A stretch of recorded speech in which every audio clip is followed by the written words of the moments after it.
I'm standing on a busy city corner, coffee in hand. I keep hearing three voices in my head about AI. Not creepy voices, just three characters I can't ignore. First, the data scientist, then the privacy advocate, then the everyday user. They nudge me and say, AI isn't magic, it's math with receipts.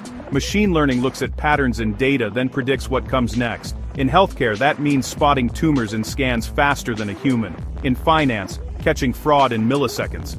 In education, recommending lessons that match how you learn. When it works, it's like turning on a light in a dark room. Cool, they say, but what did that light reveal about me that I didn't agree to share? Data isn't just numbers.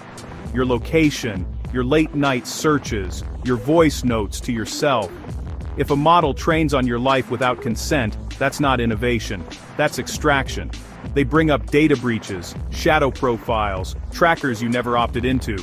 And algorithmic bias, denying loans, misidentifying faces, flagging the wrong person for a job screen. I just want life to be easier, they say. If AI gets me a dermatologist-level read on a mole from my phone, amazing. If it autofills forms so I can pick up my kid on time, even better. But I don't want my face in a training set forever because I walked past a camera. Back to the data scientist. There are fixes, they say.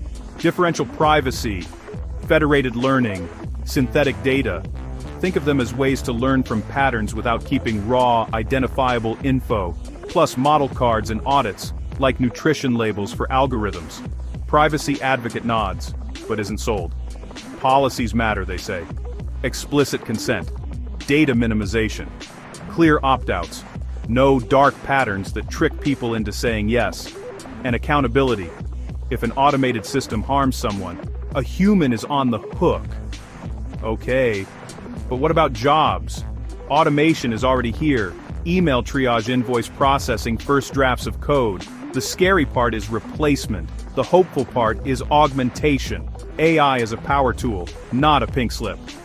Train people to use the tool, don't toss them aside. So, how do I live with all three voices? Here's my checklist when I try an AI tool. Does it say what data it collects? And why? Can I opt out of training? Is there a human appeal if it makes a decision about me? Does the company publish audits or bias tests? Can I delete my data? In the city around me, AI is already routing buses, balancing the grid, catching weird transactions, tutoring at 2 a.m. The goal isn't to slam the brakes or floor the gas. It's to drive with headlights on. I'm choosing tools that earn trust, not just demand it. I'm asking better questions. And I'm remembering that the algorithm is made by people, so people can make it better. If this helped, save it. Share it with the person who keeps saying AI is coming. It's not coming. It's here. And we get to decide how it treats us.